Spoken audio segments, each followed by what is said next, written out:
देखिए हजरात मोहतरम, ये इस्लाम शुरू से है। आदम के ज़माने में शरीयत नहीं थी, नूह के ज़माने में शरीयत बनी, हज़रत इब्राहीम के ज़माने में मुसलमान का बाकायदा नाम आया। और हज़रत इब्राहीम ही वो थे कि जिनके ज़माने में उन्हें कहा गया था इन्नी जाइलुका लिन्नासे इमामा, मैं आपको, अल्लाह ने फरमाया हम आपको लोगों के लिए इमाम बना रहे हैं। तो नबुव्वत का सिलसिला भी चल रहा था, रिसालत का सिलसिला भी चल रहा था, फिर इमामत के सिलसिला में खामोशी हो गई। हज़रत इस्माईल नबी बने, आखिर रसूल आज़म सल्लल्लाहु अलैहि वसल्लम तशरीफ़ लाए। चूँकि हुजूर ख़ातमुन नबिय्यीन हैं, इनके बाद अल्लाह तबारक व तआला ने इमामत का सिलसिला शुरू किया है, जिसके पहले इमाम मौलाए कायनात अली इब्न अबी तालिब अलैहिस्सलातु वस्सलाम है और आखिर में इमाम ज़माना अज्जलल्लाहु ताला फरजहु शरीफ है। तो चाहिए तो ये था कि अल्लाह का जो हुक्म था उसके मुताबिक इमामत का सिलसिला चलता, लेकिन रसूल आज़म सल्लल्लाहु अलैहि वसल्लम ने गदीर खुम में जब मौलाए कायनात की विलायत का ऐलान किया, 68 दिनों में, अगर 28 सफ़र को हुजूर की वफ़ात हो तो 68 दिनों में यानी 70 के करीब दिनों में इस कदर तब्दीली आई कि इमामत का नाम किसी ने नहीं लिया और मुसलमान दो हिस्सों में तकसीम हो गए। एक ख़ानदान नबुव्वत के मानने वाले, अहल बैत के मानने वाले, दूसरे बाकी मुसलमान। हुआ क्या फ़र्क इनके दरमियान कि अहल बैत नबुव्वत के मानने वाले रसूल आज़म के गुस्ल, कफन, दफन में मशहूर रहे और दूसरे लोगों ने अपनी हुकूमत कायम कर ली, तो गोया तफरीक रसूल आज़म की मौजूदगी में ही उनके अहकाम को न मानकर, उनके गुस्ल, कफन, दफन में शरीक न होकर सियासी तौर पर अपनी हुकूमत कायम करने से ये तफरीक हो गई थी। तो एक तरफ है इमामत का सिलसिला जो अल्लाह की तरफ से मुअय्यन शुदा है, जिसका ऐलान रसूल आज़म ने गदीर खुम में किया और फिर ऐलान करने के 6 दिन बाद उसका मुजाहरा मुबाहला में हुआ कि एक तरफ 70 से ज़्यादा मसीही हैं, दूसरी तरफ से सिर्फ 55 पाक, किसी और मुसलमान को शामिल नहीं किया गया।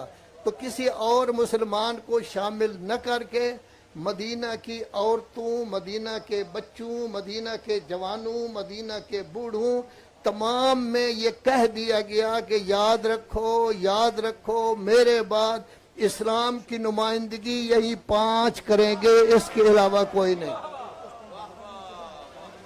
इस वक्त बिल आपके सामने आया है जिससे हर मुसलमान दुखी है। अहले सुन्नत के बयान भी आ रहे हैं, वो भी दुखी हैं, इसको पसंद नहीं करते। शियों का बच्चा कोई इस बिल को पसंद नहीं करता। लेकिन इस वक्त हुकूमत तो ख़त्म हो चुकी है, अब निगरान हुकूमत है, उसने तो सिर्फ इलेक्शन कराना है, बाकी काम नहीं करने। तो मैं इस वक्त मुखातब हो रहा हूँ आर्मी चीफ साहब को, जिनका इसमें गिरामी हमें बताया गया है सैयद आसिम मुनीर। उनसे मैं ये कहना चाहता हूँ, सैयद साहब आप तो एक सैयद हैं भी इमाम अली नकी की औलाद से। दूसरा, आपने कुछ लोगों के सामने ये कहा है कि मैं अहले सुन्नत हूँ लेकिन मुहिब्बे अहले बैत हूँ। फ़र्क नहीं पड़ता, अहले सुन्नत बेशक हो जाए लेकिन मुहिब्बे अहले बैत ज़रूर होना चाहिए। मैं आपसे ये गुजारिश करता हूँ, मैं ये कहता हूँ, देखो आप हैं आर्मी चीफ, आप हैं सिपह सालार, आप हैं फ़ौज के सरबराह, और इसमें कोई शक नहीं कि कायदे आज़म मोहम्मद अली जिन्नाह ने पाकिस्तान बनाया था। डॉक्टर अब्दुल कदीर खान ने एटम बम बनाकर पाकिस्तान का तहफ़्फ़ुज़ किया। आज पाकिस्तान को अंदरूनी और बैरूनी दुश्मनों से महफूज रखना फ़ौज का काम है। فوج یہ کام کر رہی ہے، کئی سالوں سے کر رہی ہے، لیکن میں ان کو یہ بتانا چاہتا ہوں کہ یہ وطن عزیز پاکستان سن 82 تک معمول کے مطابق رہا۔ کبھی محرم میں شیعہ سنی لڑائی ہو جاتی تھی، لیکن اس کے بعد فسادی تنظیمیں قائم ہوئی، انہوں نے اہل بیت کے ماننے والوں کو شہید کرنا شروع کیا، جس میں ذاکر بھی تھے، علماء بھی تھے، انجینئر بھی تھے، ڈاکٹر بھی تھے، وہ عزادار بھی تھے کہ ایک عزادار پورے ڈویژن کو کنٹرول کرتا تھا، تو ان کو مارنا شروع کیا، ہزاروں کی تعداد میں ان کو قتل کر دیا گیا۔ رحمان ملک بحیثیت وزیر داخلہ جامع المنتظر کے 50 سالہ جشن میں آیا تھا، تو میں نے کہا تھا کہ اتنے ہزار قتل ہو گئے لیکن آپ نے کسی ایک کو سزا نہیں دی۔ اللہ کے ہاں دیر ہے اندھیر نہیں۔ پہلے جو خاندان اہل بیت کے ماننے والوں کو قتل کر رہے تھے، اب وہ پولیس کو بھی مار رہے ہیں، رینجرز کو بھی مار رہے ہیں، فوج پر بھی حملہ کر رہے ہیں، فوجی مراکز پر بھی، فوجی ڈپو پر بھی حملہ کر رہے ہیں۔ بعد میں یہ سب کچھ ہوا تو اس نے، اور میں نے کہا یہ در حقیقت رد عمل ہے کہ آپ لوگوں نے کچھ نہیں کیا تو پھر یہ سلسلہ چل گیا ہے کہ ان کے ہاتھ کھل گئے ہیں، تو اس نے باقاعدہ اقرار کیا کہ یہ ہماری غلطی تھی۔ میں کہتا ہوں سپہ سالار صاحب آج پھر اسی 82 سے لے کر 2003 تک کا جو زمانہ تھا، یہ بل اس کو زندہ کرنے کی کوشش ہے، تو آپ اس طرف متوجہ ہیں یا نہیں؟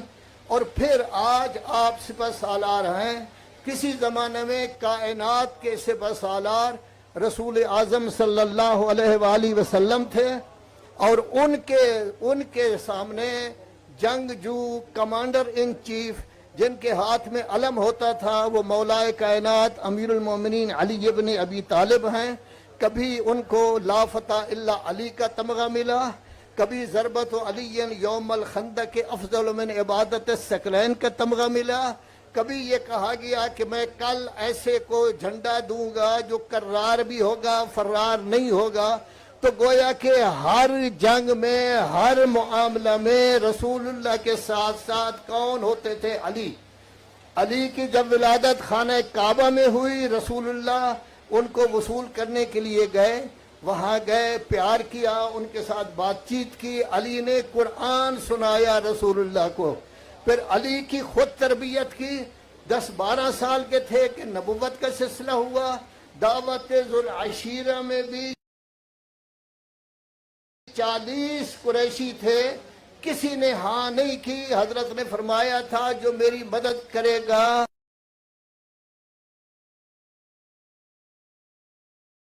مبادرت کرے گا وہ میرا وسیع ہوگا، خلیفہ ہوگا۔ فقط علی تھے جو 3 دفعہ تھے، اور بستر رسول پر جب سونا تھا اس وقت بھی علی تھے۔ جس وقت رسول اللہ مدینہ کے قریب پہنچ گئے ہیں تو علی کی انتظار کی ہے، وہ آئے ہیں تو مدینہ میں داخل ہوئے ہیں، اس وقت مباحثات ہوئی تو علی کے بارے میں کہا گیا یا علی انت اخی فی الدنیا والآخرہ۔ کبھی کہا اے علی میرا اور تیرا نور ایک ہے، کبھی کہا علی قرآن کے ساتھ ہے، قرآن علی کے ساتھ ہے، کبھی کہا حق علی کے ساتھ ہے، علی حق کے ساتھ ہے۔ تو گویا میرا کہنے کا مقصد یہ ہے سپہ سالار صاحب آپ حافظ قرآن ہیں، سورہ احزاب میں آیت تطہیلہ میں پنجتن پاک کو ظاہر کیا گیا، تو تبدیلی دوسری طرف سے آئی ہے۔ اب جو لوگ تبدیلی لائے ہیں وہ اپنا تحفظ چاہتے ہیں۔ ہم کہتے ہیں کہ دیکھو ہم ہر بات اہل بیت کی ماننے کے لیے تیار ہیں، چونکہ وہ ہیں معصوم۔ یہ جو بڑے ہیں کیا وہ معصوم ہیں؟ کیا آپ ان کی عصمت کا دعویٰ کرتے ہیں؟ کیا وہ پہلے کافر نہیں تھے؟ کیا انہوں نے کفر میں زیادہ زمانہ نہیں گزارا؟ جب وہ گزار چکے ہیں تو کیا وہ اہل بیت کے بالکل مقابل آ سکتے ہیں؟ ایک دو باتیں صرف دیکھیے حضرات محترم، آپ لوگ ناراض ہو جائیں گے کیونکہ ایسی باتیں آپ سننے کے جو ہے عام طور پر ایک بات مسلمان کا فائدہ ہو، توجہ ہے آپ کی، ہر مسلمان کا فائدہ ہو۔ جس نے کسی مسلمان عورت نے یا مسلمان مرد جوان نے बूढ़े ने अगर उसने आकर कहा है कि रसूल आज़म सल्लल्लाहु अलैहि वसल्लम ने ये फरमाया था कि मैं आपको ये चीज दूंगा, वो इतने नरम दिल थे, हर किसी को उन्होंने वसल्लम की दुख्तर नेक अख्तर। अफसोस ये है आसिम मुनीर साहब, जब आपकी जद्दा माजिदा आप अली और फातिमा की औलाद से हैं, वो जिस वक्त गई है, कुरान की आयतें पढ़ी हैं, वरासत का जिक्र किया है, तकरीर की है, खुतबा दिया है, मुसलमानों के सर नीचे थे, लेकिन फकत एक शख्सियत है जिसकी बात को नहीं माना गया। हमें दुख इस बात का है कि रसूल आज़म जिसकी ताजीम के लिए खड़े होते थे, रसूल आज़म जिसके हाथ चूमते थे, सफर पे जाने कुरान का तर्जमा जानते हैं, कुरान पढ़े हुए हैं, आयत में जान चली जाती है तो ये खानदान अहले बैत के मानने वाले इसकी परवाह नहीं करेंगे।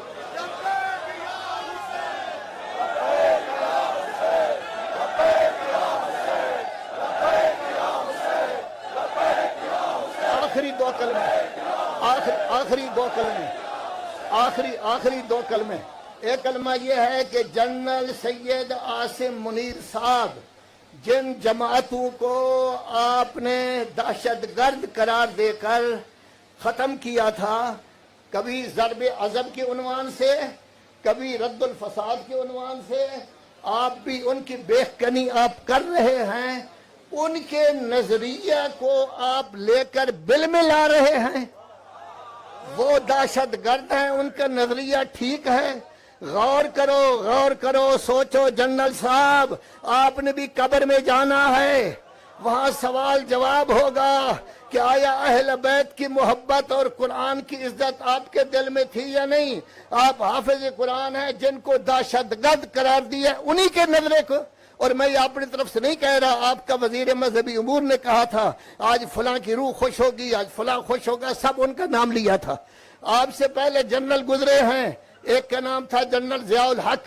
जिस वक्त बुश आया है, नायब सदर बुश, और आके उसने हुकूमत पाकिस्तान जनरल ज़ियाउल हक से कहा है कि आपकी जो फौज सऊदी अरब में है इराक में भेजे ताकि ईरान के साथ लड़े, तो जनरल ज़ियाउल हक ने जवाब ये दिया था, मेरी फौज मुस्लिम है, सुन्नी नहीं, मैं उसका तिया पांचा नहीं कर सकता।